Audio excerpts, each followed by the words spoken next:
Hi everyone, your essential question for this lecture is what are the bones of the axial skeleton? And you should be able to answer that using all of this vocabulary. I know it looks like a lot of vocabulary words, but we're going to break them up into the bones of the skull, the bones of the vertebral column, the bones of the bony thorax, and then also words that are associated with how the axial skeleton changes as you age.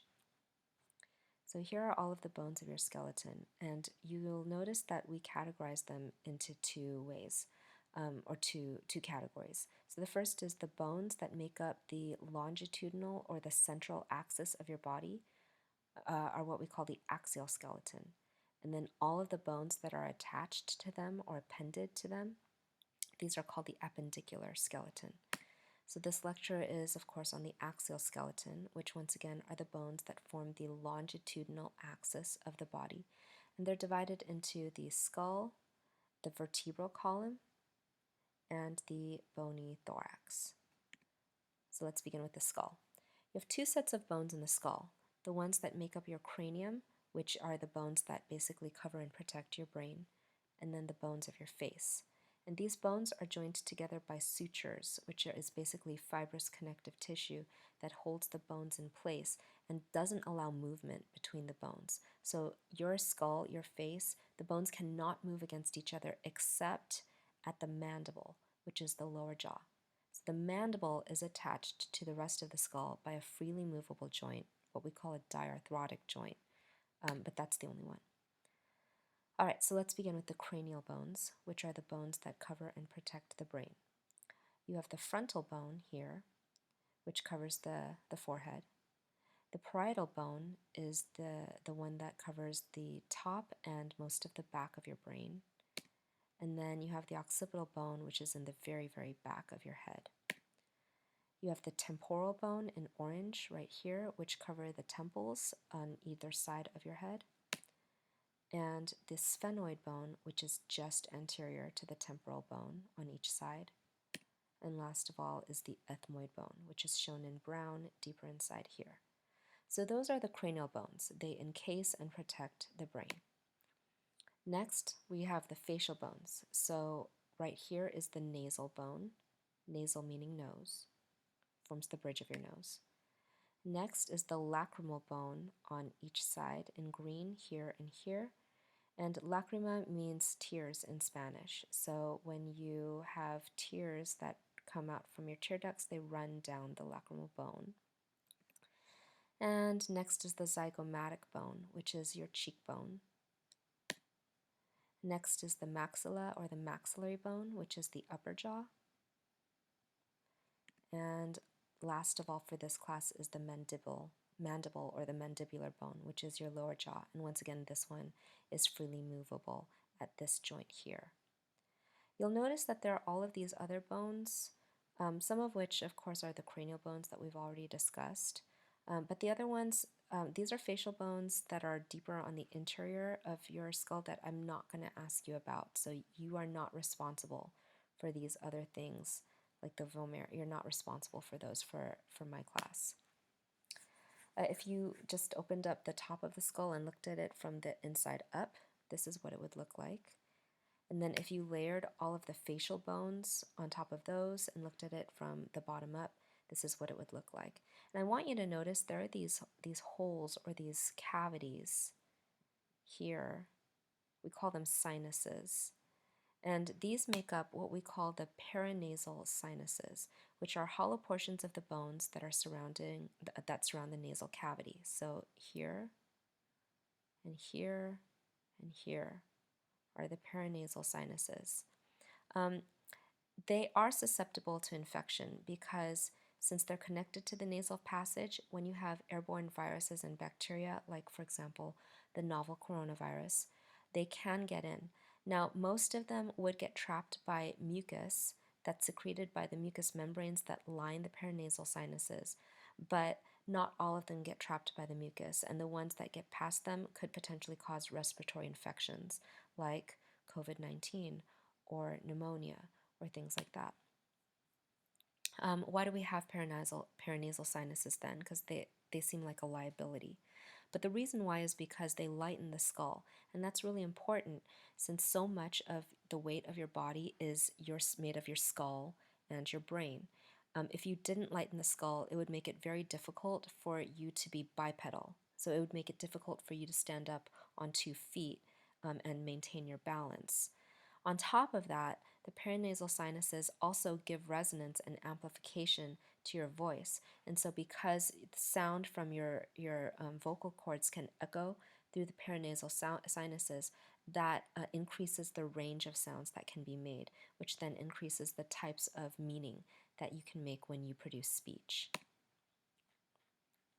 One interesting bone that's not actually connected with any other bone in the skull, but that's still technically part of the skull, is the hyoid bone.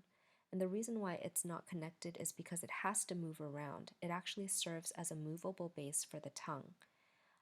And that allows your tongue to do things like produce speech sounds, like very subtle changes in its shape or in the force applied by the tongue, because it has that movable base there. And interestingly, the hyoid bone is not easily broken because of its location right here. It's protected by that mandibular bone that surrounds it, which means if you do find a fractured hyoid bone, that can indicate that the person was potentially strangled.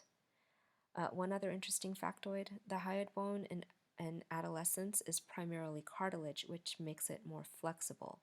And then as you grow up, it ossifies and becomes harder. Speaking of as you grow up, so when you're a fetus, your skull is a lot more flexible. And that's because you have a lot more fibrous membranes that connect the cranial bones here and here. And there are places where the cranial bones don't even meet at all. It's just fibrous membrane right here. Any region where you have holes where it's just fibrous membrane and the cranial bones don't meet, these are called fontanelles, the biggest of which is the anterior fontanelle. So this is where your face would be as a fetus. And then this is this big anterior fontanelle.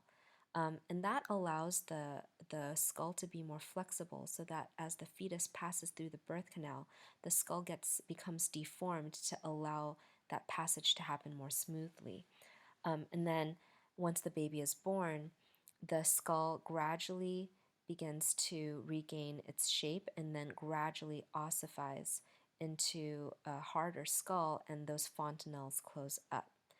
And so within the first 24 months, or in other words, within the first 2 years after birth, these areas become bone. If you've ever held a newborn or like touched the head of a newborn, you'll notice there's that big soft spot right there that your finger almost sinks into, and it's like kind of scary. But don't worry about it, it's supposed to be there. Here's another view of that. So you can see the parietal bone, the frontal bone, the occipital bone, and then you can see these fontanelles up here at the top and on the sides and in the back. Okay, next is the vertebral column. So the vertebrae, are individual irregular shaped bones that are separated by intervertebral discs, which are made of cartilage. And then the spine itself has a normal curvature because each individual vertebra is able to slightly move just a little bit against the vertebra that is above and below it. Now, each vertebra is given a name according to its location. So the first 7 vertebrae that come down from where they meet with your skull are called the cervical vertebrae. And once again, there are 7 of them right here.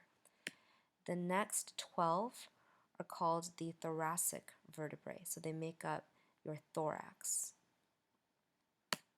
The next, they don't make up your thorax, they're in the back of your thorax. The next are the lumbar vertebrae, so there are 5 of these.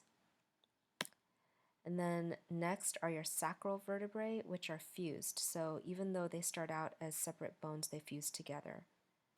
And then last of all is your coccyx, or your coxal vertebrae, and this is what we call your tailbone. One way to remember this is You eat breakfast at 7 in the morning, so you have 7 vertebrae there. You eat lunch at 12 o'clock, noon, right? So you have 12 vertebrae there. And you eat dinner at 5 o'clock, so you have 5 vertebrae there in the lumbar region. I hope that's helpful. Each vertebrae, once again, is irregularly shaped, so it has these horns and processes and things like that. You don't need to memorize the names of all of these different formations in the bone. I'm not expecting that. What I do need you to understand is that different vertebrae along different parts of your spine will have different shapes, and that's because they have to service different functions, right? They have to basically protect and anchor the spinal nerves that come out from your spine and that control the parts of your body that they lead to. So you'll notice here among the cervical vertebrae, you have vertebrae that look like these, and here's a side view. And then this is actually top view and a bottom view of the same vertebra. If you look at the thoracic vertebrae, they look like these. Right, here's, think, the bottom view, and here is the side view. And then if you look at the lumbar vertebrae, they look like these. And once again, here's the side view. So just, they're all irregularly shaped, and that's because the way that they are structured allows for your spinal, your vertebral column to protect the spinal column and all the nerves that are coming out from it. One thing to keep in mind is that the vertebral column has a natural curvature that can be misaligned in some people. And so one that you probably know about already is scoliosis, because you were probably checked for that earlier on, maybe in late elementary or in junior high. And what they're looking for is this sideways curvature. The way you can tell if someone has scoliosis is if their shoulders are uneven, or if their hips are uneven, or if you see a curve in their spine. Another abnormal curvature is kyphosis, where you have this dowager hump here.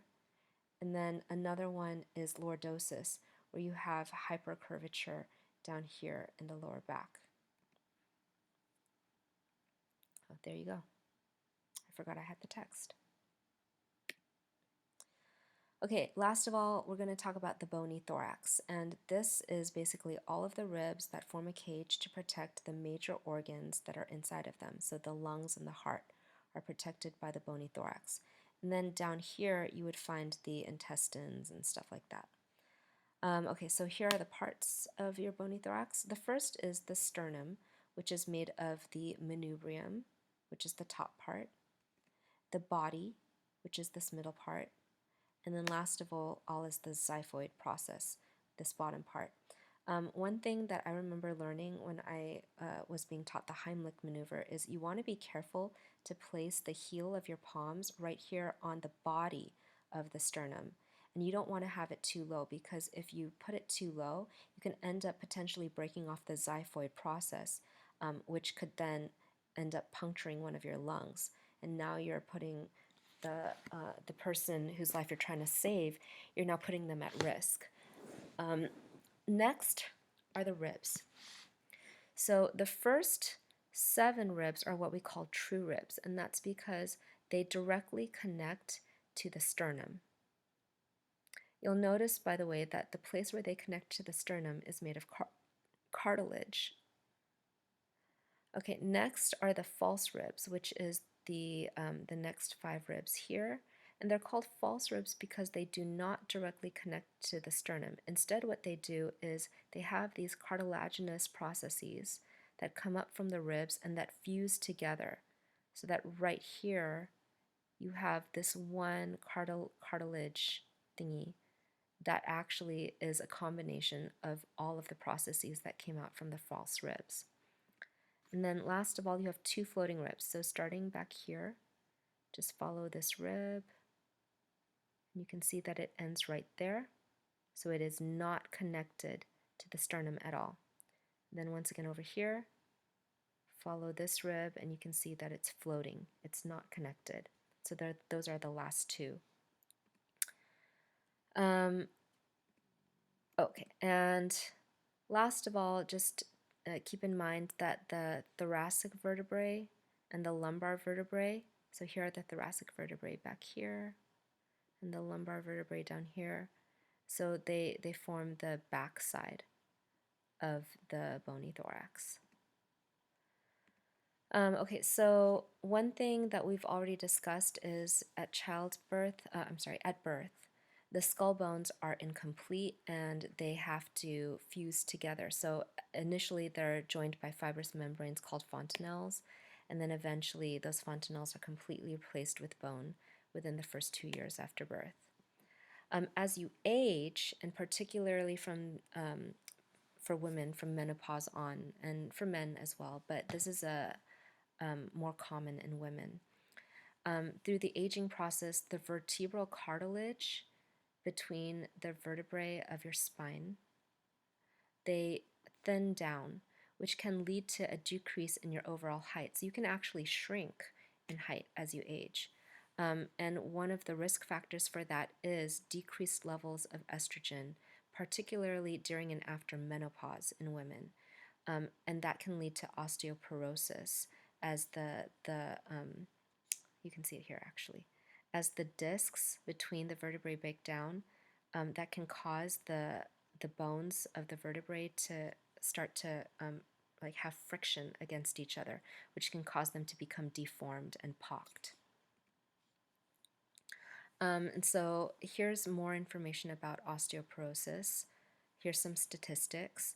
And one thing to keep in mind is that because of osteoporosis, the bones can become so fragile that even minor accidents can cause devastating bone fractures. So for example, the bones of the spine and the neck can become highly vulnerable, and that can lead to a dowager's hump as you age. And in lower in your body with your femur or with your hip, you can end up with a broken hip just from a very simple fall.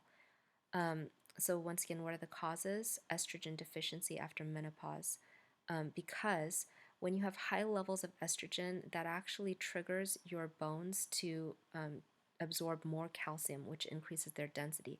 And when your estrogen levels drop, you no longer have that effect.